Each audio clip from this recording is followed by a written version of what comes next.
Eu disse a Gatão que nada melhor do que fechar o janeiro, a gente adentrar o Cristo Consolador. Convidar, na verdade, esse Cristo Consolador para a nossa transformação diária. A internet está aqui do lado, então. Acredito eu que A internet está aqui do lado. que é através dessa música profunda. Então, vamos fazer uma reflexão sobre o que o Espiritismo venha nos convidar a entender o que é realmente esse Cristo Consolador. O que pode ser entendido a respeito do jugo do Cristo. E por que o Espiritismo é o Consolador prometido de Jesus? Então eu começo fazendo a vocês essa reflexão, para que vocês adentrem dentro de vocês mesmos. Por que a doutrina espírita me chamou? Qual foi o chamado que eu senti em relação à doutrina espírita para compreender assim o Evangelho de Jesus? E aí eu vou um pouco a minha história, né? Eu acredito que todo mundo aqui tem uma história dentro do Espiritismo. A minha história dentro do Espiritismo foi promovida pela dona.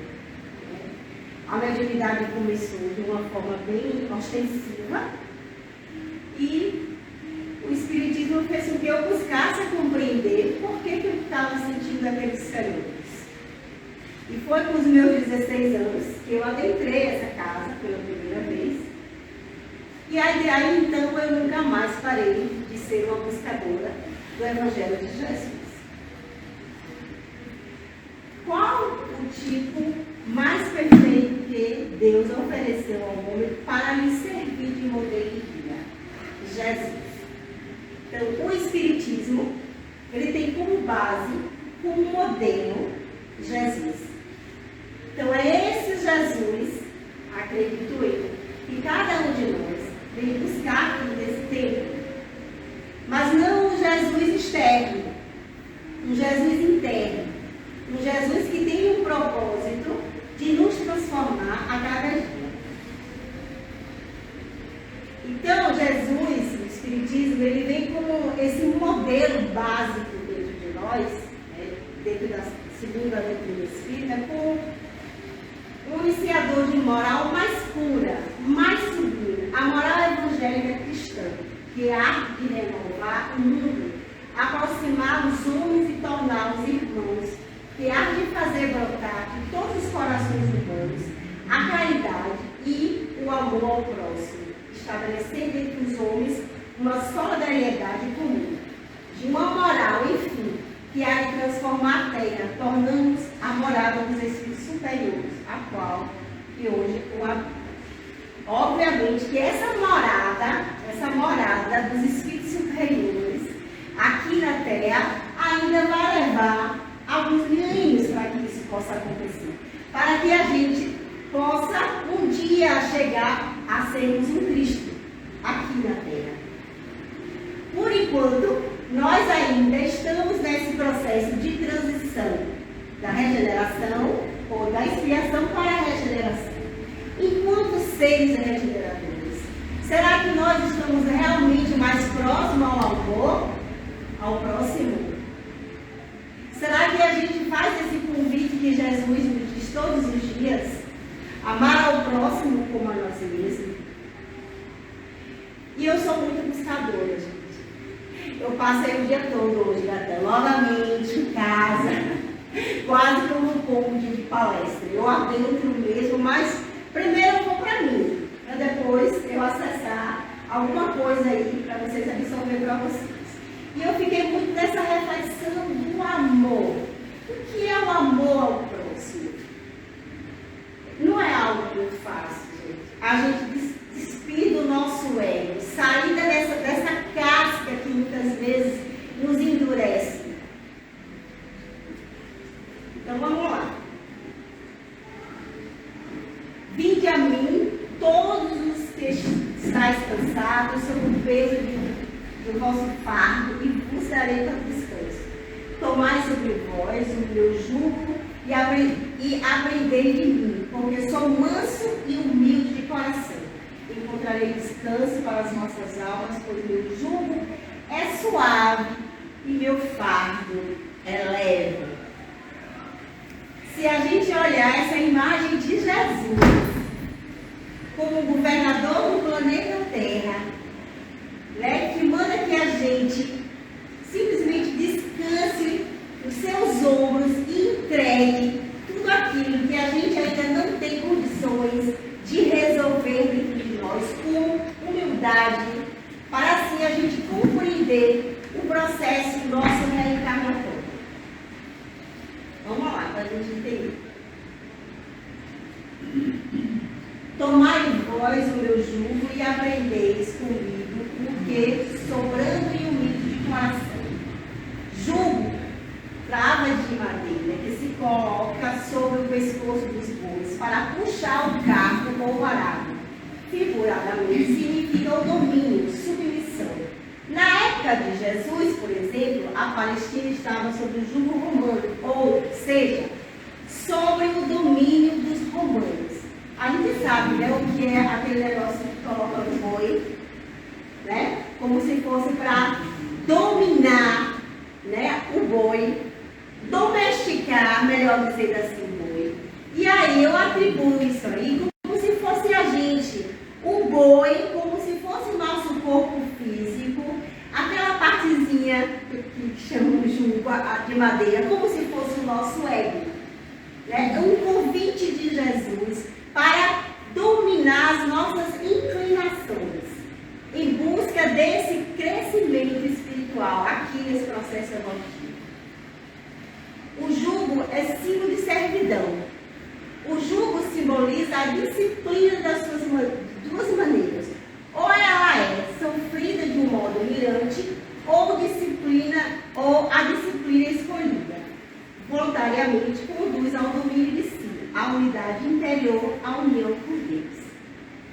Segundo Chico Xavier, Emmanuel diz que quanto mais a gente tem disciplina no caminho espiritual, mais a gente vai compreender essa unidade interior, mais a gente vai adentrar dentro de nós essa união com Deus.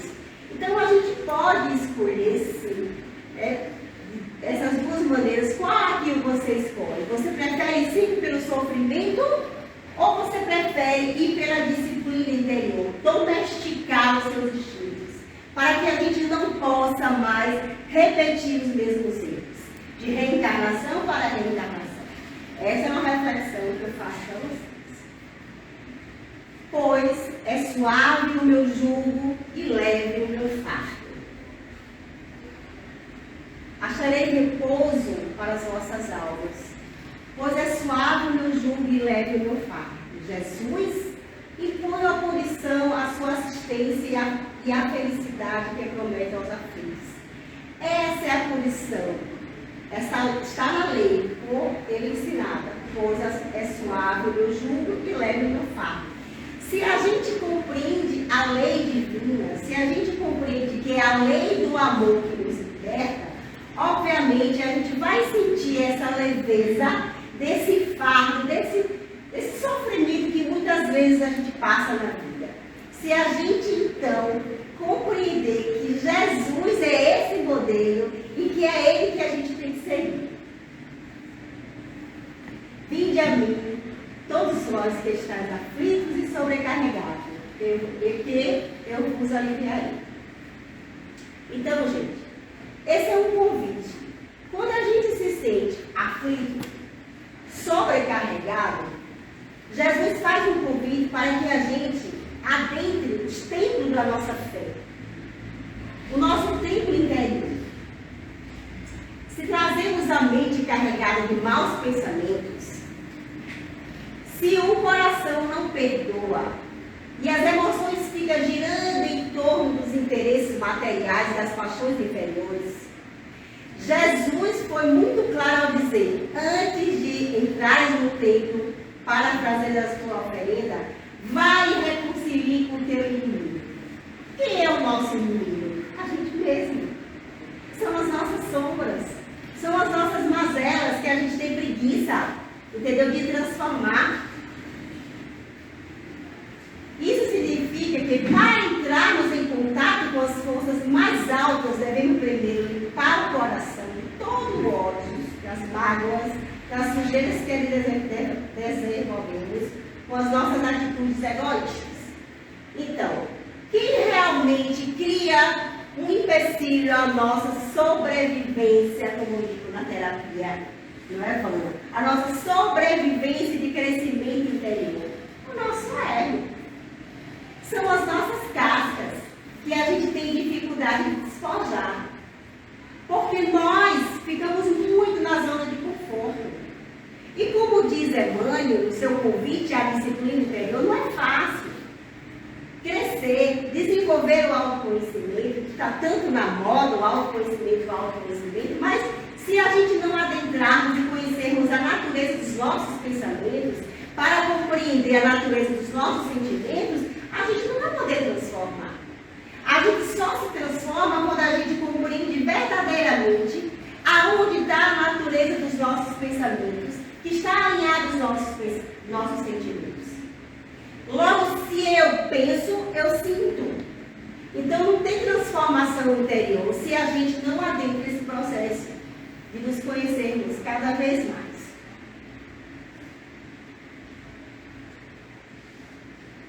Fé no futuro, confiança na justiça de Deus. E aí eu venho entender que essa fé aqui no futuro que Jesus nos coloca é o processo da reencarnação. Né? Se a gente, Jesus não oferta, não só oferta no seu ombro amigo, mas para que isso aconteça, é necessário que sigamos os seus ensinamentos e procuremos exercitar as virtudes que ele também nos ensinou, que nos dá um exemplo da confiança, da justiça de Deus e da fé no futuro. Então, para o Espiritismo, a fé no futuro é a minha próxima reencarnação. Se nessa encarnação eu já tenho consciência daquilo que eu preciso trabalhar e me transformar, obviamente que na minha próxima encarnação eu serei um ser humano melhor e mais leve. Vamos lá. O Consolador prometido. Então aqui, Jesus prometeu o Consolador prometido no seu discurso aos apóstolos no Monte das Oliveiras, um pouco antes de ser preso e crucificado.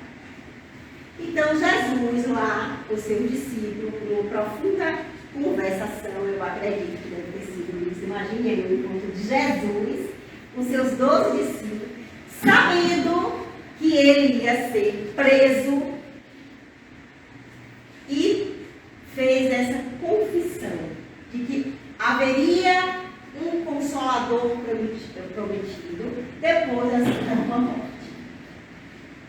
Ele diz assim: se amais, guardai os meus mandamentos, e eu rogarei ao Senhor, e ele vos dará um outro Consolador, para que fique eternamente convosco o Espírito de verdade, a quem o mundo não pode receber, porque não vê nem o em vós, mas o Consolador, que é o Espírito Santo, a quem o Pai enviará em meu nome, vos ensinará todas as coisas e vos fará lembrar de tudo que eu tenha dito.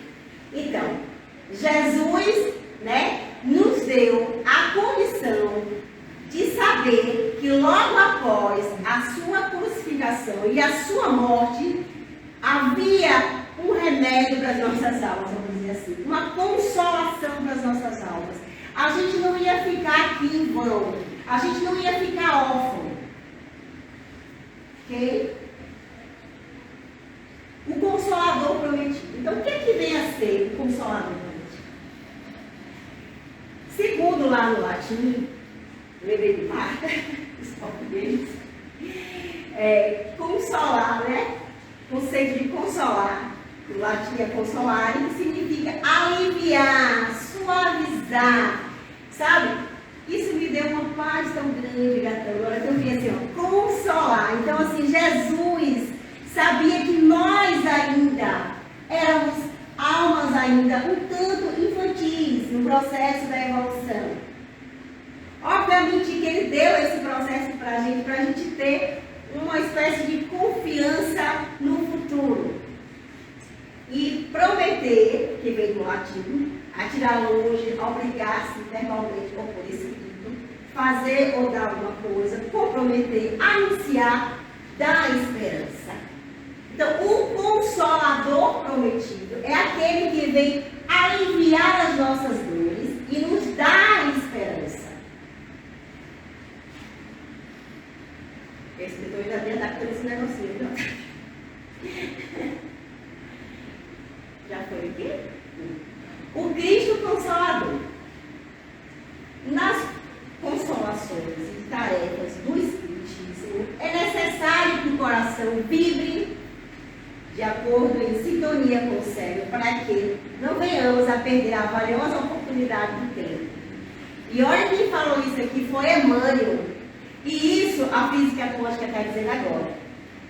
Né? Todo o nosso cérebro é revestido de sinapses e neurônios. Que esses neurônios, junto com o processo da sinapse, se a gente não modifica o nosso sistema de crença, a gente vai ficar repetindo as mesmas coisas. O que acontece quando a gente repete as mesmas coisas sem aprofundar? O Espiritismo sem cristianismo é simples empresa intelectual, destinada a desaparecer no abismo dos caprichos da nossa inteligência. Não adianta eu ter só conhecimento intelectual, não adianta eu ler milhões e milhões de livros se eu não coloco o cristianismo em processo de transformação. Então, é esse processo do cérebro que tem que ter sintonia com o quê? Com as vibrações mais altas do cosmos, para que a gente possa ter um entendimento profundo do que seja realmente o Espiritismo. Na minha percepção. Já passei aqui? Doutrina espírita vem nos responder as grandes questões filosóficas da humanidade, como, por exemplo, de onde viemos, para onde vamos, o que somos, por que sofremos e o que estamos fazendo aqui. Se a gente pegar essas perguntas todos os dias e perguntar o que é que eu estou fazendo aqui no planeta Terra, qual é o meu propósito da minha reencarnação? Ter consciência do aqui e do agora. Porque o passado já não importa mais. É memórias. Mas se a gente pega esse passado e traz a memória para o presente, a gente cura. Que é assim que a gente fala na terapia, né? A gente cura aquele trauma que está no passado, vem para o presente e toma consciência. Então, é esse o propósito da nossa reencarnação. Se a gente sabe por que a gente está aqui, se a gente sabe por que a gente sofre, vamos então fazer esse processo de reflexão e de reconstrução do nosso passado para o presente. Então, o Espiritismo vem, na época predita, cumprir o processo do Cristo. Preside ao seu advento o Espírito de verdade. Ele chama os homens à observância da lei e ensina todas as coisas, fazendo compreender o que Jesus só podia dizer por parábola. Então, o Espiritismo ele traz todo o esclarecimento daquilo que o mestre, na época, falou por parábola, porque nós ainda não compreendíamos a total verdade. A gente não tinha consciência espiritual do que era a verdade de Jesus. Então, ele vem nos ensinar através de parábola. E aí o Espiritismo vem e abre esse leque para que a gente pudesse compreender melhor o que nós somos hoje. Quantas eras a gente já passou de lá da vinda de Jesus, né? Antes da primeira revelação que foi Moisés, a segunda revelação foi Jesus e a terceira revelação o Espiritismo. Então, quantas coisas nós, enquanto Espírito reencarnantes aqui nesse planetinha, já passou para que nós estivéssemos aqui hoje, 2023, e ainda nesse processo de evolução. Advertiu Cristo: ouça quem tem ouvidos a ouvir. O Espiritismo vem abrir os olhos e os ouvidos, porquanto fala sem figuras e nem alegorias. Levanta o véu intencionalmente, lançando sobre certos mistérios. Então o Espiritismo, ele vem e tira o véu, descortina o véu da imortalidade da alma. Quem sou eu? Para onde eu vou? E o que é que eu estou fazendo com o meu crescimento espiritual enquanto um ser reencarnante? Já que eu sei que sou eu responsável pela minha evolução espiritual. Vem finalmente trazer a consolação suprema aos deserdados da terra e a todos que sofrem, atribuindo a causa justa e finge a todas as dores. Disse o Cristo: bem-aventurados os aflitos, porque serão consolados. Mas, como há alguém sentido, ditosos por sofrer, se não sabe por que sofre. Então, se a gente sabe que a gente vai ser consolado, e se existe um processo de interrogação interna dentro de nós, a gente sabe também que Jesus vai amenizar as nossas dores. E para fechar a minha reflexão com vocês, eu trouxe esse pensamento de Alzira, porque ela é uma senhora que mora lá naquela terra de Passamão Perusa, eu esqueci o nome, Sacramento. Ela mora lá, essa Alzira. Ela é uma das organizadoras dos trabalhos do Passamão. Então, gente, a minha reflexão acerca do Consolador coletivo de Jesus foi exatamente essa. Enquanto nas minhas reflexões durante o dia, e engraçado, viu, Gato? Porque eu entro num processo que eu não quero nem comer. Eu entro num processo tão interno, eu aprofundo tanto dentro de mim, que eu falo, meu Deus, quanto mais eu estudo, compreendo intelectualmente, mas eu ainda sinto que eu estou distante, através do meu sentimento, das coisas que eu preciso modificar e evoluir dentro de mim. Mas enfim, mas também agradeço pela minha perseverança, pela minha coragem de não desistir de caminhar e de acreditar que só através da persistência, só ressignificando, né, Wanda, todos os dias os nossos processos de crescimento interior, que a gente vai compreender verdadeiramente por que eu, Maria da Conceição, com 16 anos de idade, encontrei o Espiritismo. Porque não foi uma outra religião. Porque foi a doutrina dos Espíritos. Então, eu fiz as minhas reflexões e eu mesmo me respondi. Eu sou uma alma rebelde. O Espiritismo veio na minha vida porque eu tenho que ser doutrinada, disciplinada, porque eu sou uma alminha rebelde. E eu não tenho vergonha de dizer a vocês que eu sou rebelde.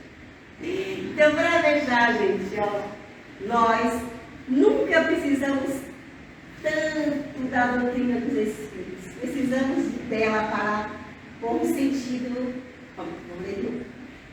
Nós nunca precisamos tanto da doutrina dos Espíritos. Precisamos dela com sentido. Ela é a terceira revelação que vem nos ensinar a vivenciar o ensinamento de Jesus. Porque não basta falar, não basta fazer um discurso filosófico de uma retórica ilustrada, se não sou capaz de sentir a presença do Cristo em mim. Isso é forte, gente.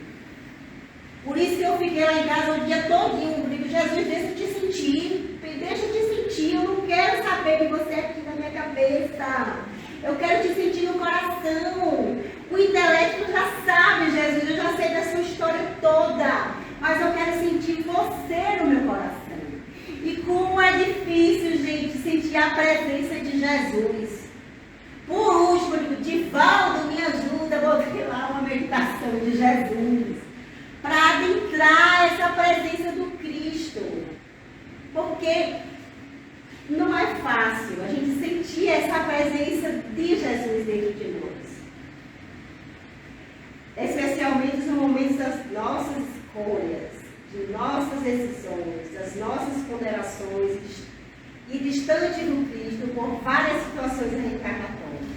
Nós precisamos lembrar daquele colóquio singelo de Jesus, quando ele avista Pedro pela primeira vez. Ao olhar para o discípulo, Jesus, ao olhar para ele, Pedro, eu conheço Deus. Esse negócio me tocou tão fino. É mesmo que eu disse assim, Jesus, eu sei que você me conhece, me ajuda aí. Então assim, gente,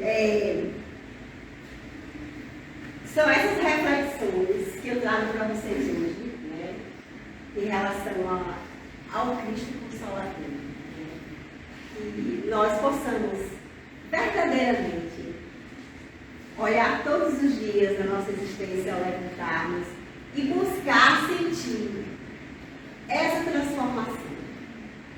Sentir a presença de Jesus. Quando a gente sente a presença de Jesus, a nossa vida tem um significativo mais profundo. E eu não estou falando aqui de uma forma piegas, assim.